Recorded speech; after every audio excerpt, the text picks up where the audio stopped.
L'art de la guerre, Sun Tzu. Article 1 de l'évaluation. Sun Tzu dit « La guerre est d'une importance vitale pour l'État. C'est le domaine de la vie et de la mort. La conservation ou la perte de l'Empire en dépendent.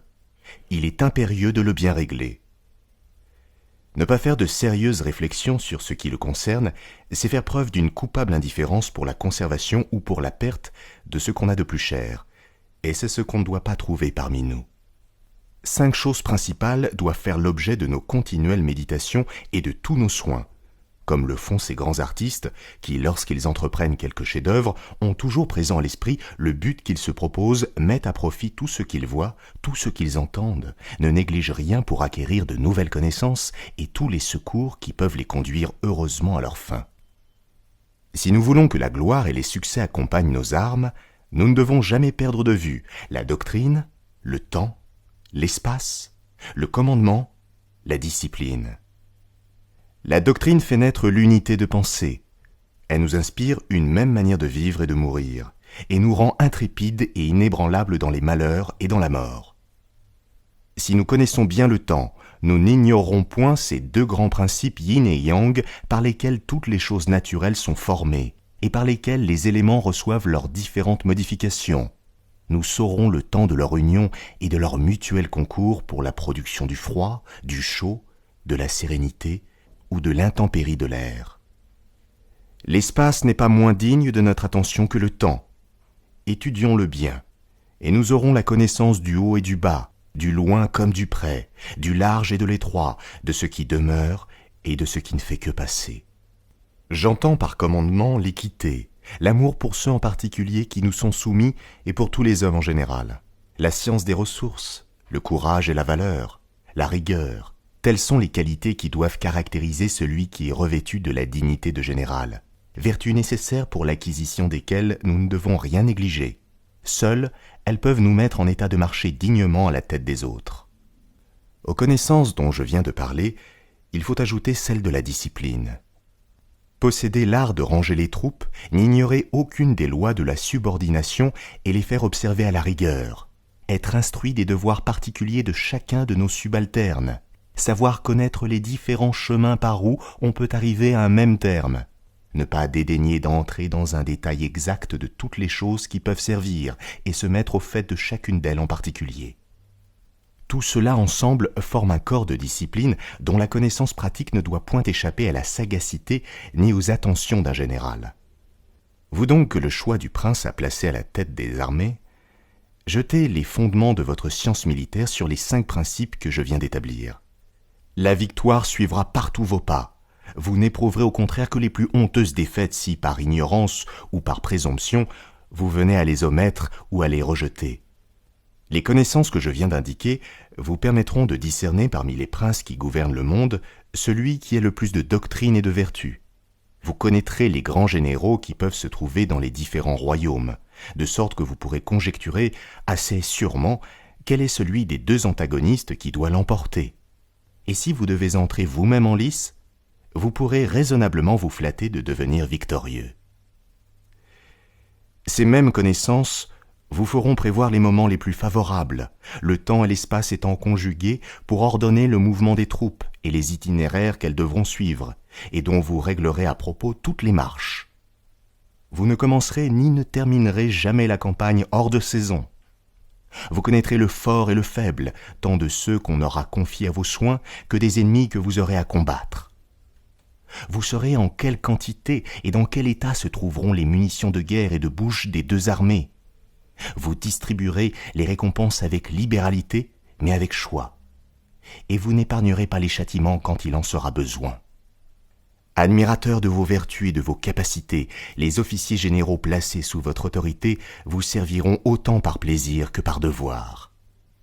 Ils entreront dans toutes vos vues, et leur exemple entraînera infailliblement celui des subalternes, et les simples soldats concourront eux-mêmes de toute leur force à vous assurer les plus glorieux succès.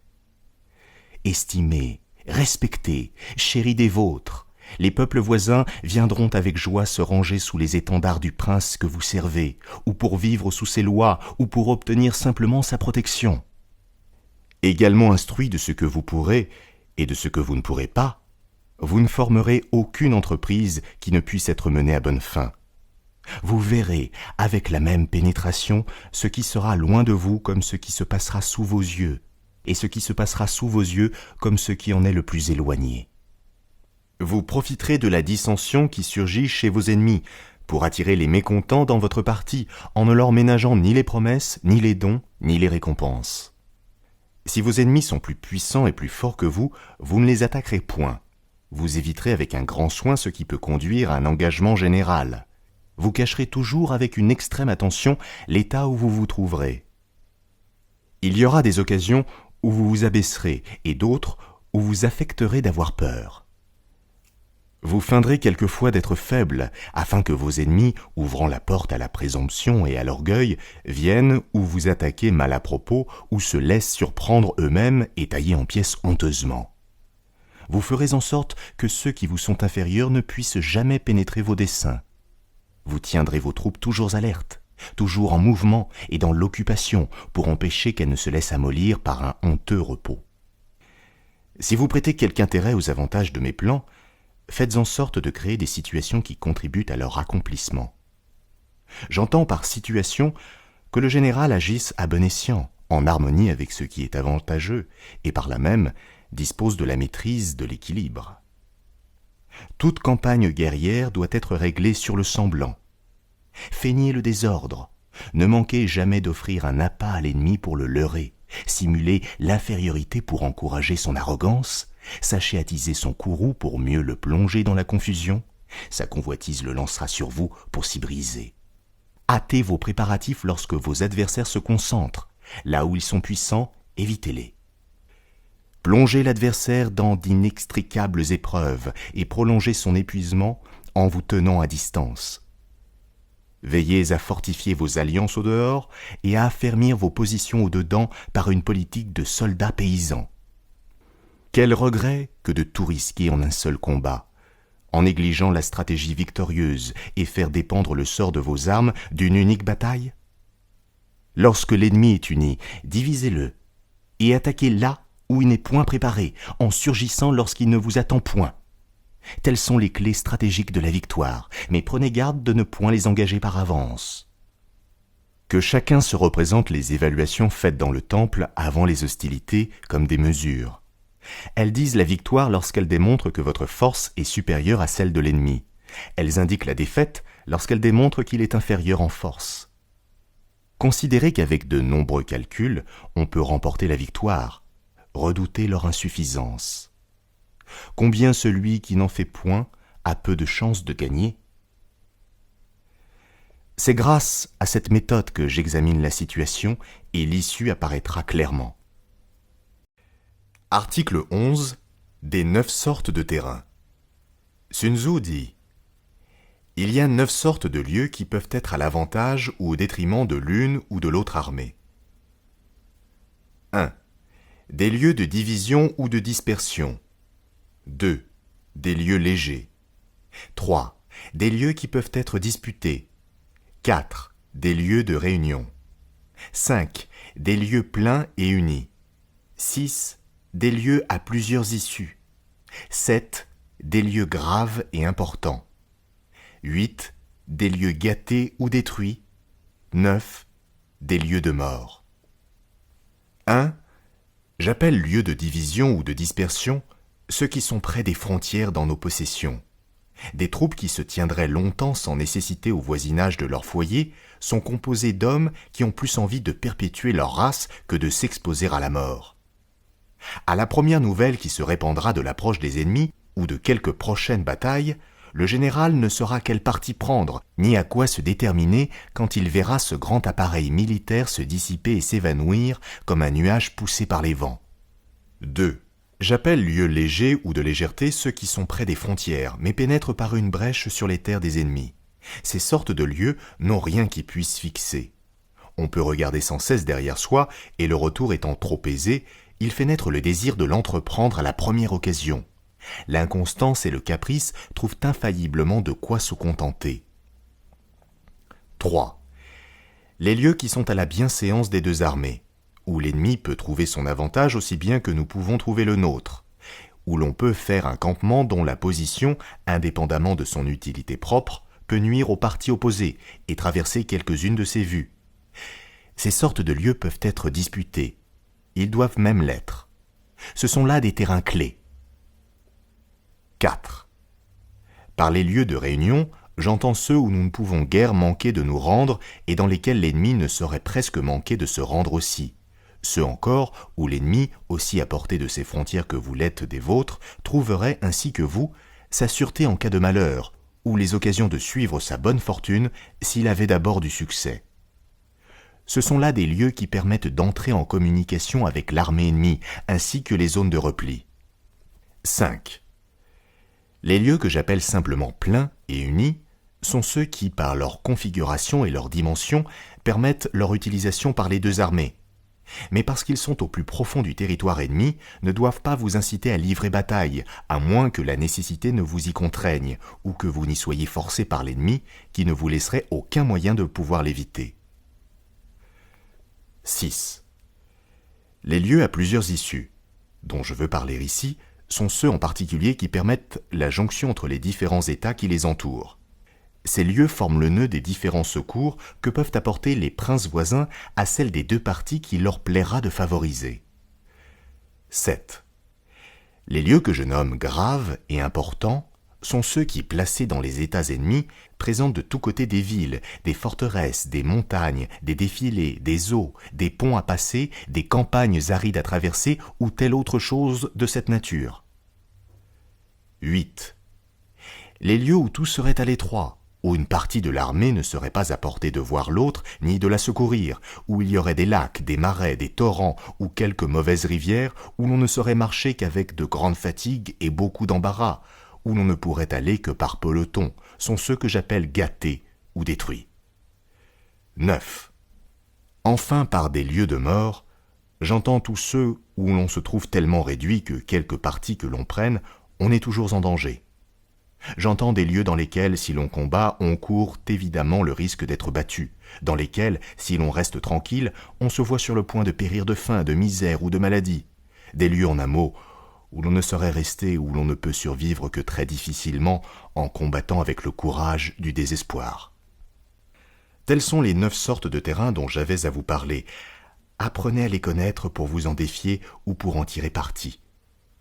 Lorsque vous ne serez encore que dans des lieux de division, contenez bien vos troupes, mais surtout ne livrez jamais de bataille, quelque favorable que les circonstances puissent vous paraître. La vue de leur pays et la facilité du retour occasionneraient bien des lâchetés. Bientôt les campagnes seraient couvertes de fuyards. Si vous êtes dans des lieux légers, n'y établissez point votre camp. Votre armée ne s'étant point encore saisie d'aucune ville, d'aucune forteresse, ni d'aucun poste important dans les possessions des ennemis, n'ayant derrière soi aucune digue qui puisse l'arrêter, voyant des difficultés, des peines et des embarras pour aller plus avant, il n'est pas douteux qu'elle ne soit tentée de préférer ce qui lui paraît le plus aisé à ce qui lui semblera difficile et plein de dangers. Si vous avez reconnu de ces sortes de lieux qui vous paraissent devoir être disputés, commencez par vous en emparer. Ne donnez pas à l'ennemi le temps de se reconnaître. Employez toute votre diligence, que les formations ne se séparent pas. Faites tous vos efforts pour vous en mettre dans une entière possession. Mais ne livrez point de combat pour en chasser l'ennemi. S'il vous a prévenu, usez de finesse pour l'en déloger. Mais si vous y êtes une fois, n'en délogez pas. Pour ce qui est des lieux de réunion, tâchez de vous y rendre avant l'ennemi. Faites en sorte que vous ayez une communication libre de tous les côtés, que vos chevaux, vos chariots et tout votre bagage puissent aller et venir sans danger. N'oubliez rien de tout ce qui est en votre pouvoir pour vous assurer de la bonne volonté des peuples voisins. Recherchez-la, demandez-la, achetez-la, obtenez-la à quelque prix que ce soit, elle vous est nécessaire. Et ce n'est guère que par ce moyen que votre armée peut avoir tout ce dont elle aura besoin. Si tout abonde de votre côté, il y a grande apparence que la disette régnera du côté de l'ennemi. Dans les lieux pleins et unis, étendez-vous à l'aise, donnez-vous du large, faites des retranchements pour vous mettre à couvert de toute surprise, et attendez tranquillement que le temps et les circonstances vous ouvrent les voies pour faire quelque grande action. Si vous êtes à portée de ces sortes de lieux qui ont plusieurs issues, où l'on peut se rendre par plusieurs chemins, commencez par les bien connaître. Alliez-vous aux États voisins, que rien n'échappe à vos recherches. emparez-vous de toutes les avenues, n'en négligez aucune, quelque peu importante qu'elles vous paraissent, et gardez-les toutes très soigneusement. Si vous vous trouvez dans des lieux graves et importants, rendez-vous maître de tout ce qui vous environne, ne laissez rien derrière vous, le plus petit poste doit être emporté. Sans cette précaution, vous courriez le risque de manquer des vivres nécessaires à l'entretien de votre armée, ou de vous voir l'ennemi sur les bras lorsque vous y penseriez le moins, et d'être attaqué par plusieurs côtés à la fois. Si vous êtes dans des lieux gâtés ou détruits, n'allez pas plus avant, retournez sur vos pas, fuyez le plus promptement qu'il vous sera possible. Et si vous êtes dans des lieux de mort, n'hésitez point à combattre, allez droit à l'ennemi, le plus tôt est le meilleur. Telle est la conduite que tenaient nos anciens guerriers. Ces grands hommes, habiles et expérimentés dans leur art, avaient pour principe que la manière d'attaquer et de se défendre ne devait pas être invariablement la même, qu'elle devait être prise de la nature du terrain que l'on occupait et de la position où l'on se trouvait. Ils disaient encore que la tête et la queue d'une armée ne devaient pas être commandées de la même façon, qu'il fallait combattre la tête et enfoncer la queue, que la multitude et le petit nombre ne pouvaient pas être longtemps d'accord, que les forts et les faibles, lorsqu'ils étaient ensemble, ne tardaient guère à se désunir, que les hauts et les bas ne pouvaient être également utiles, que les troupes étroitement unies pouvaient aisément se diviser, mais que celles qui étaient une fois divisées ne se réunissaient que très difficilement. Il répétait sans cesse qu'une armée ne devait jamais se mettre en mouvement qu'elle ne fût sûre de quelque avantage réel, et que lorsqu'il n'y avait rien à gagner, il fallait se tenir tranquille et garder le camp. En résumé, je vous dirai que toute votre conduite militaire doit être réglée suivant les circonstances, que vous devez attaquer ou vous défendre selon que le théâtre de la guerre sera chez vous ou chez l'ennemi. Si la guerre se fait dans votre propre pays, et si l'ennemi, sans vous avoir donné le temps de faire tous vos préparatifs, s'apprêtant à vous attaquer, vient avec une armée bien ordonnée pour l'envahir ou le démembrer, ou y faire des dégâts, ramassez promptement le plus de troupes que vous pourrez, envoyez demander du secours chez les voisins et chez les alliés, emparez-vous de quelque lieu qu'il chérit, et il se fera conforme à vos désirs. Mettez-les en état de défense, ne fût-ce que pour gagner du temps. La rapidité est la sève de la guerre. Voyagez par les routes sur lesquelles il ne peut vous attendre. Mettez une partie de vos soins à empêcher que l'armée ennemie ne puisse recevoir des vivres. Barrez-lui tous les chemins. Ou du moins, faites qu'elle n'en puisse trouver aucun sans embuscade, ou sans qu'elle soit obligée de l'emporter de vive force. Les paysans peuvent en cela vous être d'un grand secours et vous servir mieux que vos propres troupes. Faites-leur entendre seulement qu'ils doivent empêcher que d'injustes ravisseurs ne viennent s'emparer de toutes leurs possessions et ne leur enlèvent leurs pères, leurs mères, leurs femmes et leurs enfants.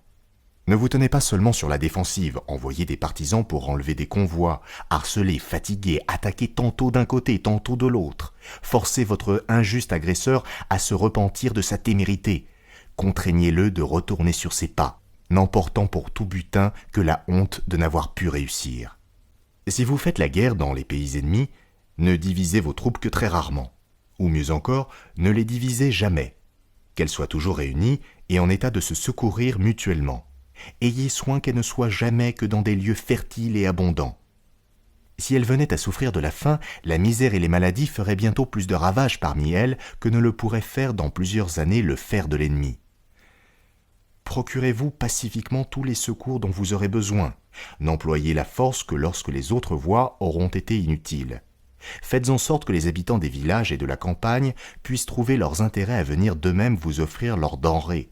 Mais, je le répète, que vos troupes ne soient jamais divisées. Tout le reste étant égal, on est plus fort de moitié lorsqu'on combat chez soi. Si vous combattez chez l'ennemi, ayez égard à cette maxime, surtout si vous êtes un peu avant dans ces états.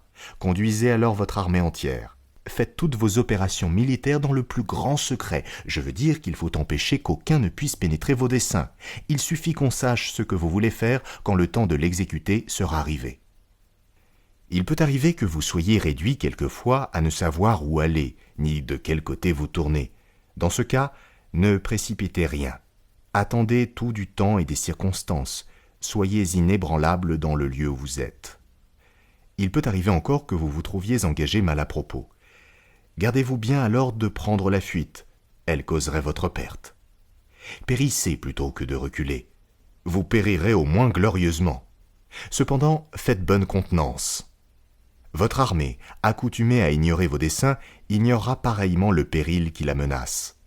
Elle croira que vous avez eu vos raisons et combattra avec autant d'ordre et de valeur que si vous l'aviez disposée depuis longtemps à la bataille. Si dans ces sortes d'occasions vous triomphez, vos soldats redoubleront de force, de courage et de valeur. Votre réputation s'accroît dans la proportion même du risque que vous avez couru. Votre armée se croira invincible sous un chef tel que vous. Quelque critique que puissent être la situation et les circonstances où vous vous trouvez, ne désespérez de rien. C'est dans les occasions où tout est à craindre qu'il ne faut rien craindre. C'est lorsqu'on est environné de tous les dangers qu'il n'en faut redouter aucun. C'est lorsqu'on est sans aucune ressource qu'il faut compter sur toutes. C'est lorsqu'on est surpris qu'il faut surprendre l'ennemi lui-même. Instruisez tellement vos troupes qu'elles puissent se trouver prêtes sans préparatif, qu'elles trouvent de grands avantages là où elles n'en ont cherché aucun, que sans aucun ordre particulier de votre part, elles improvisent les dispositions à prendre, que, sans défense expresse, elles s'interdisent d'elles-mêmes tout ce qui est contre la discipline. Veillez en particulier avec une extrême attention à ce qu'on ne sème pas de faux bruits. Coupez racine aux plaintes et aux murmures. Ne permettez pas qu'on tire des augures sinistres de tout ce qui peut arriver d'extraordinaire. Si les devins ou les astrologues de l'armée ont prédit le bonheur, tenez-vous-en à leur décision. S'ils parlent avec obscurité, interprétez-en bien. S'ils hésitent, ou qu'ils ne disent pas des choses avantageuses, ne les écoutez pas, faites-les taire. Aimez vos troupes, et procurez-leur tous les secours, tous les avantages, toutes les commodités dont elles peuvent avoir besoin. Si elles essuient de rudes fatigues, ce n'est pas qu'elles s'y plaisent. Si elles endurent la faim, ce n'est pas qu'elles ne se soucient pas de manger. Si elles s'exposent à la mort, ce n'est point qu'elles n'aiment pas la vie. Si mes officiers n'ont pas un surcroît de richesse, ce n'est pas parce qu'ils dédaignent les biens de ce monde. Faites-en vous-même de sérieuses réflexions sur tout cela. Lorsque vous aurez tout disposé dans votre armée et que tous vos ordres auront été donnés, s'il arrive que vos troupes nonchalamment assises donnent des marques de tristesse, si elles vont jusqu'à verser des larmes, tirez-les promptement de cet état d'assoupissement et de léthargie, donnez-leur des festins, faites-leur entendre le bruit du tambour et des autres instruments militaires, exercez-les, faites-leur faire des évolutions, faites-leur changer de place, menez-les même dans des lieux un peu difficiles, où elles aient à travailler et à souffrir. Imitez la conduite de Chuan Chu et de Tsua Kue.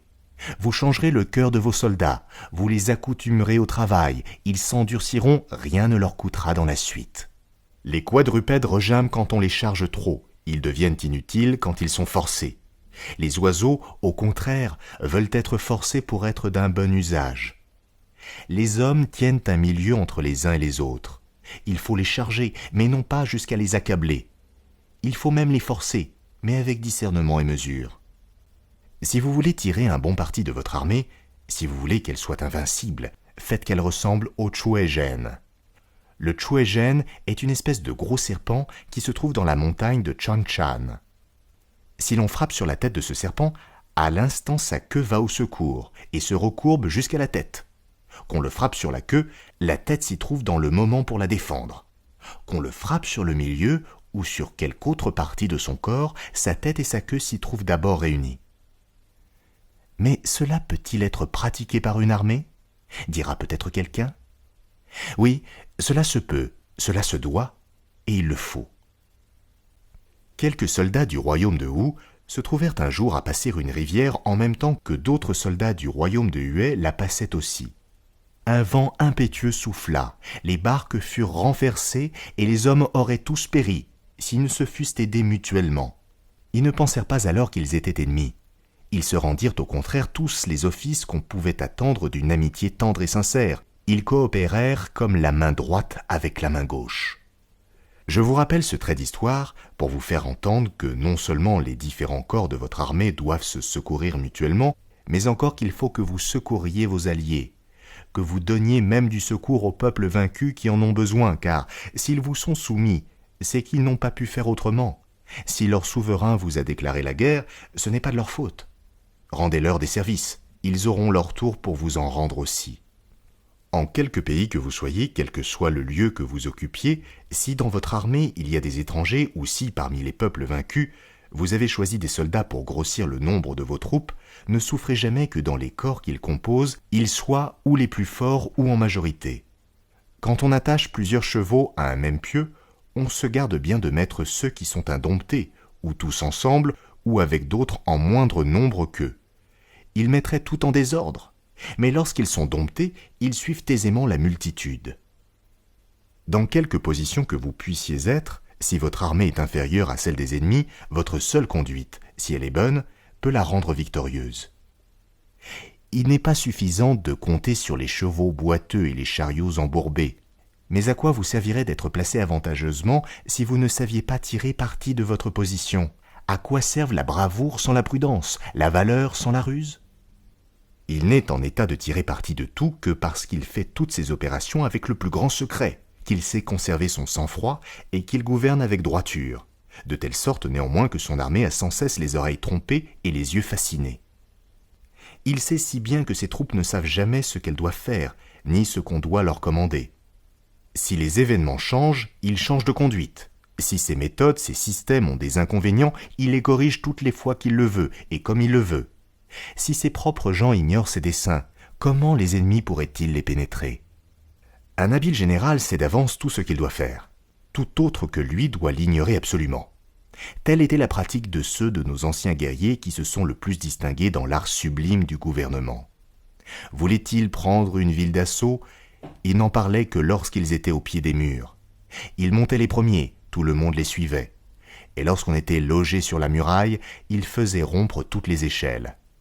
Étaient-ils bien avant dans les terres des alliés, ils redoublaient d'attention et de secret. Partout, ils conduisaient leurs armées comme un berger conduit un troupeau. Il les faisait aller où bon leur semblait. Il les faisait revenir sur leurs pas, il les faisait retourner, et tout cela sans murmure, sans résistance de la part d'un seul. La principale science d'un général consiste à bien connaître les 9 sortes de terrain afin de pouvoir faire à propos les 9 changements. Elle consiste à savoir déployer et replier ses troupes suivant les lieux et les circonstances, à travailler efficacement à cacher ses propres intentions et à découvrir celles de l'ennemi, à avoir pour maxime certaine que les troupes sont très unies entre elles lorsqu'elles sont bien avant dans les terres ennemies, qu'elles se divisent au contraire et se dispersent très aisément lorsqu'on ne se tient qu'aux frontières, qu'elles ont déjà la moitié de la victoire lorsqu'elles sont emparées de tous les allants et de tous les aboutissants, tant de l'endroit où elles doivent camper que des environs du camp de l'ennemi, que c'est un commencement de succès que d'avoir pu camper dans un terrain vaste, spacieux et ouvert de tous les côtés, mais que c'est presque avoir vaincu lorsqu'étant dans les possessions ennemies, elles se sont emparées de tous les petits postes, de tous les chemins, de tous les villages qui sont au loin des 4 côtés, et que, par leur bonne manière, elles ont gagné l'affection de ceux qu'elles veulent vaincre, ou qu'elles ont déjà vaincus. Instruit par l'expérience et par mes propres réflexions, j'ai tâché, lorsque je commandais les armées, de réduire en pratique tout ce que je vous rappelle ici. Quand j'étais dans des lieux de division, je travaillais à l'union des cœurs et à l'uniformité des sentiments. Lorsque j'étais dans des lieux légers, je rassemblais mon monde, et je l'occupais utilement. Lorsqu'il s'agissait des lieux qu'on peut disputer, je m'emparais le premier, quand je le pouvais. Si l'ennemi m'avait prévenu, j'allais après lui et j'usais d'artifice pour l'en déloger. Lorsqu'il était question des lieux de réunion, j'observais tout avec une extrême diligence et je voyais venir l'ennemi. Sur un terrain plein et uni, je m'étendais à l'aise et j'empêchais l'ennemi de s'étendre. Dans des lieux à plusieurs issues, quand il m'était impossible de les occuper tous, j'étais sur mes gardes, j'observais l'ennemi de près, je ne le perdais pas de vue. Dans des lieux graves et importants, je nourrissais bien le soldat, je l'accablais de caresses. Dans des lieux gâtés ou détruits, je tâchais de me tirer d'embarras, tantôt en faisant des détours et tantôt en remplissant les vides. Enfin, dans des lieux de mort, je faisais croire à l'ennemi que je ne pouvais survivre. Les troupes bien disciplinées résistent quand elles sont encerclées. Elles redoublent d'efforts dans les extrémités, elles affrontent les dangers sans crainte, elles se battent jusqu'à la mort quand il n'y a pas d'alternative et obéissent implicitement. Si celles que vous commandez ne sont pas telles, c'est votre faute. Vous ne méritez pas d'être à leur tête. Si vous êtes ignorant des plans des États voisins, vous ne pourrez préparer vos alliances au moment opportun.